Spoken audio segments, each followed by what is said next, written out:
नमस्कार, Charkhi Dadri news channel में सभी दर्शकों का स्वागत है।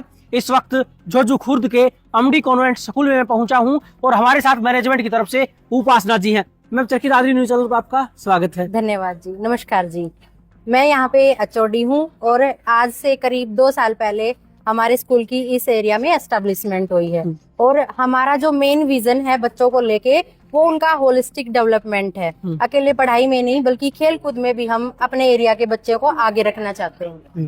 तो मैं आपको अपने स्कूल की विजिट करवाती हूँ। चलिए एक बार अमडी कॉन्वेंट स्कूल की विजिट करते हैं। सर, ये हमारा रिसेप्शन एरिया है जी। यहाँ पे जैसे बच्चों के रिगार्डिंग कोई रिपोर्ट लेनी है या फिर फीस डिपॉजिट करवानी है तो पेरेंट्स यहाँ पे करवा सकते हैं। और ये हमारा साइड में ऑफिस है, प्रिंसिपल मैम बैठते हैं। इसके अलावा सर मैं आपको क्लासरूम की विजिट करवाती हूँ। सर, ये हमारा क्लासरूम है।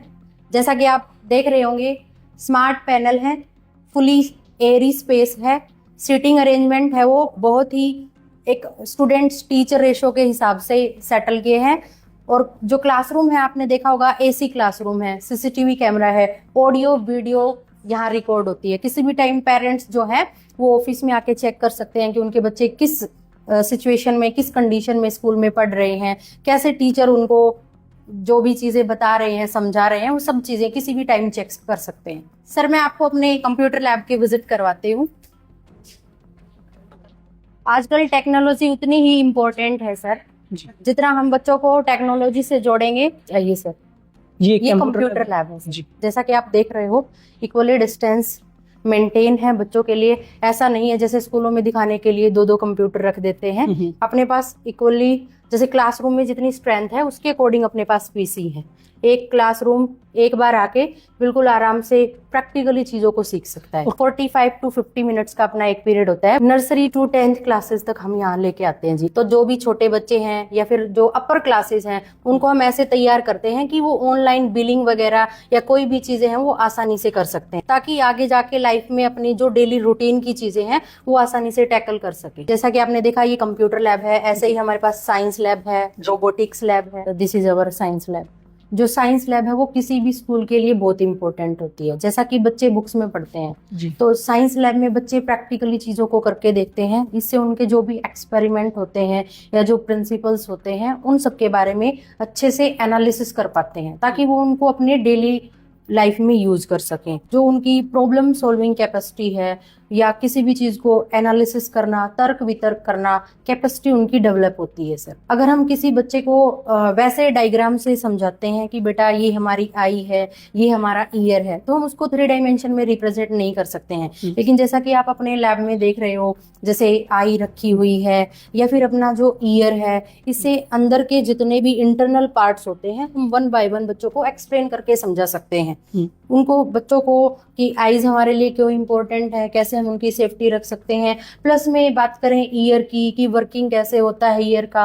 प्लस में अपना जो डाइजेस्टिव सिस्टम है, डिफरेंट टाइप्स ऑफ जो भी हमारे बॉडी रिलेटेड है, बच्चों के कंफ्यूजन दूर होते हैं। पढ़ाने में और सिखाने में यही फर्क होता है। ऐसा नहीं है सिर्फ हमारे क्लासरूम में स्मार्ट पैनल है, हमारे रोबोटिक्स लैब में भी स्मार्ट पैनल है। जो भी हम मशीनरी पार्ट्स हैं बच्चों को जो या रोबोटिक्स डिजाइनिंग सिखाते हैं, पहले हम विजुअली उनको उस पैनल में हम उनको शो करते हैं। एक तो जैसे बताने से बच्चे ज्यादा कैच नहीं कर पाते, हम उनको एनिमेशन दिखाते हैं। एज इट इज बच्चे हैं वो मशीनरी पार्ट को फिर बिल्कुल जोड़ सकते हैं। वैसे जो कॉमन लैब्स होती हैं वो मोस्टली मैं नहीं कहूंगी कि अपने एरिया में हर स्कूल में होगी, क्योंकि ऐसा बहुत ही रेयर होता है कि एक ही स्कूल में आपको सारी फैसिलिटीज मिल जाएं। मैंने जैसे आपको दिखाया, कंप्यूटर लैब में प्रॉपर पीसी हमारे पास है, साइंस लैब में हर एक इंस्ट्रूमेंट हमारे पास है बच्चों के डेवलपमेंट के लिए जो हमें चाहिए।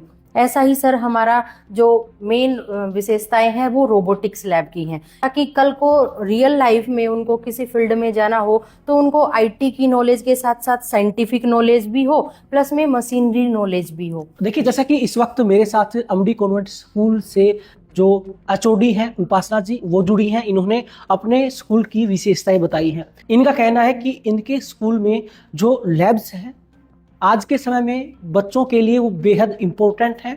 और अगर बच्चों का सर्वांगीण विकास कोई संस्था करवाना चाहती है तो ये जरूरी हो जाता है कि इस तरह की लैब्स भी बच्चों को प्रोवाइड करवाए ताकि वो हर क्षेत्र में आगे बढ़ सके। जैसे आपने बताया कि काफी लैब्स आपके स्कूल में हैं और प्रॉपर उनमें वर्क भी होता है। बिल्कुल जी। आजकल क्या एक डिमांड कर रहे हैं कि स्टूडेंट्स की लाइब्रेरी हो स्कूल के अंदर? बिल्कुल सर। क्यों जरूरी है ये? देखिए सर, पीसफुली बच्चे को सेल्फ स्टडी करनी होती है, उसके लिए लाइब्रेरी होना स्कूल में बहुत जरूरी है।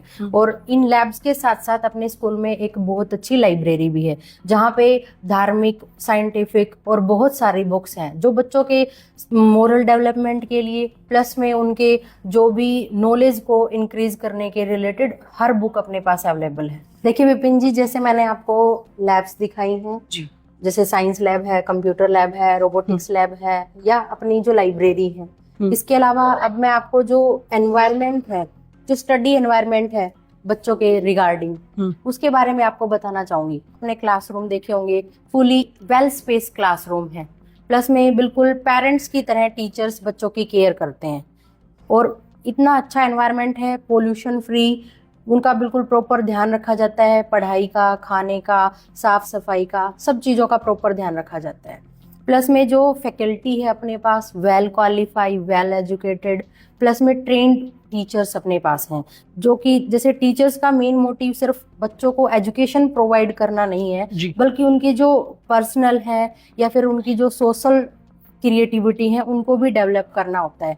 बच्चों को एक आम जिंदगी से जोड़ना बहुत जरूरी चीज होती है। तो अपनी फैसिलिटीज हैं बच्चों के अकॉर्डिंग, प्लस में अपना जो स्टाफ है वो बॉन्डिंग किस तरीके से रखता है, ये बहुत इंपॉर्टेंट है। और जो मेन चीज है, बच्चा जैसे पर्सनली वो क्या फील कर रहा है, तो अगर जैसे बच्चे के पर्सनली इमोशंस को नहीं समझेंगे तब तक वो पढ़ाई में अपना कंसंट्रेशन नहीं पढ़ा पाएगा। तो जो बॉन्डिंग है स्टाफ की बच्चों के साथ, वो भी बहुत अच्छी। पिछले 2 सालों में आसपास के एरिया में बिल्कुल हर जगह एमडी कॉन्वेंट स्कूल आपको सुनने को मिलेगा, क्योंकि इसने 2 साल में जितना ग्रो किया है ना, मैं नहीं मानती किसी और संस्था ने अब तक इतनी जल्दी ग्रो किया होगा। जी मैम। ये डिपेंड करता है मैनेजमेंट प्लस जो टीम होती है उस पर डिपेंड करता है। तो सारी चीजें मेंटेन है, प्रॉपर पहले ही मैनेज की जाती हैं ताकि पूरे सेशन कोई प्रॉब्लम ना हो। लाइक करिकुलम है या फिर इंस्ट्रूमेंट है, जो भी चीजें पूरे सेशन के दौरान यूज होने वाली होती हैं, वो मैनेजमेंट हमें सेशन के स्टार्टिंग में ही प्रोवाइड करती है।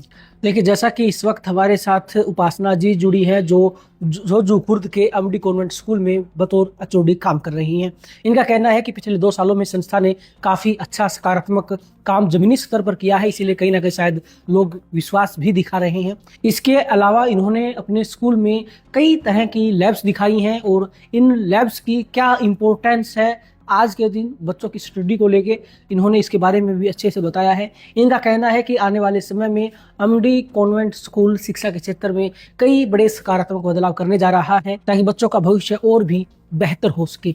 इनका कहना है कि इनके पास वेल एजुकेटेड स्टाफ है, यानी कि स्कूल के अंदर बच्चों से कैसे बातचीत करनी है, कैसे उन्हें पढ़ाना है, क्या उन्हें सिखाना है, इन सभी पर वो ध्यान देते हैं। इसके अलावा इनका कहना है कि जो स्टाफ है वो ट्रेनिंग करने के बाद इनके पास आया है, यानी कि उन्हें अच्छी खासी नॉलेज भी है। इनका कहना है कि केवल बच्चों को रटाने पर ध्यान नहीं दिया जाता, क्योंकि बच्चों को सिखाया जाता है। इनका कहना है कि इनकी संस्था में संस्कार भी बच्चों को दिए जाते हैं, जिसका मतलब ये है कि बच्चे घर पर जाकर किस तरह से अपने बड़ों के साथ पेश आते हैं, किस तरह से उनकी इज्जत करते हैं, किस तरह से व्यवहार करते हैं, ये भी विद्यालय के अंदर सिखाया जाता है। इनका कहना है कि इसके अलावा बच्चों को ये भी सिखाया जाता है कि उन्हें खुद को कैसे रखना है, यानी कि अपनी साफ सफाई रखना होगा। जैसे बच्चे क्लास में आते हैं, स्कूल में आते हैं, तो अपने बैग जो होते हैं और जो नोटबुक होती है उनको कैसे व्यवस्थित रखना है, कैसे क्लास के अंदर एक पॉजिटिव इन्वायरमेंट बनाना है, कैसे साफ सफाई के साथ रहना है, ये सभी चीजें बच्चों को सिखाई जाती है। इनका कहना है कि बच्चों को जो ये छोटी छोटी चीजें सिखाई जा रही हैं, ये महज एक शुरुआत है, क्योंकि जब बच्चे कॉलेजों में जाएंगे या फिर कामयाब होंगे तब उनके जीवन में आज जो चीजें करवाई जा रही हैं ये एक महत्वपूर्ण रोल अदा करेंगी। मेरा नाम प्रविंदर दांगड़ है, एमडी कॉन्वेंट स्कूल में एज ए वाइस प्रेसिडेंट पद पर कार्यरत। बदलाव तो प्रकृति का नियम है, हर साल बदलाव करते जा रहे हैं। इस साल भी हम काफ़ी सकारात्मक बदलाव कर रहे हैं। एकेडमिक सीजन में काफ़ी प्रॉब्लम आती थी, काफ़ी सुधार कर रहे हैं। जैसे कि कुछ पेरेंट्स आर्मी में हैं, कुछ आउट ऑफ स्टेट वर्किंग हैं, वो अपने बच्चे की प्रोग्रेस को अच्छे से नहीं समझ पाते थे, काफ़ी उनको टाइम नहीं मिलता था। उसके लिए स्कूल ने एक सॉफ्टवेयर डेवलप करवाया है जिसमें वो अपने बच्चे की पर डे की रिपोर्ट ले सकते हैं और अपनी कोई भी क्यूरी हो, प्रॉब्लम हो, सॉफ्टवेयर पे अपलोड कर सकते हैं। तो इससे काफ़ी पॉजिटिव इफेक्ट पड़ेगा बच्चे की ग्रोथ पे भी और शिक्षा के क्षेत्र में भी। अभिभावकों के लिए और बच्चों के लिए संदेश तो काफ़ी हैं, फिर भी थोड़े शब्दों में मैं यही कहना चाहूँगा कि स्कूल के साथ साथ पेरेंट्स भी बच्चे पर सुपरविज़न प्रॉपर रखें तो बच्चा 100% ग्रो करेगा एकेडमिक और खेलों में भी, मेंटली भी बहुत अच्छी ग्रोथ कर सकता है अगर उस पर कांस्टेंट सुपरविज़न बना रहे, उसकी एनर्जी को एक पॉजिटिव वे में कन्वर्ट करते रहेंगे। चरखी दादरी न्यूज़ चैनल के साथ जुड़े रहें।